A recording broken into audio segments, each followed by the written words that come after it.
Hello people, welcome back into this channel, and in this video I will let to show you the way how to add locations on your Instagram story. So the first thing you have to do, open your Instagram application, and after that you just need to sign in into the account that you use for your Instagram. And now you just need to make sure that you are in the home section, and whenever you are there already in the home section, slide your screen into the right side, and now you just need to pick the picture that you want to use for your content.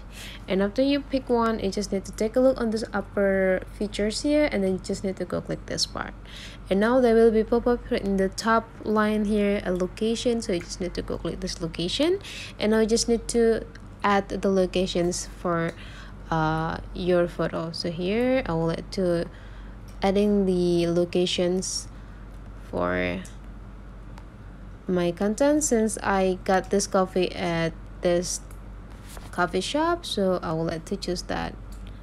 And whenever you're done, you just need to upload this story into your own. So that is the way how to add locations on your Instagram story content. Hopefully this tutorial today is useful for you, so don't forget to leave some comment, like and subscribe into this channel, and I'll see you for the next video.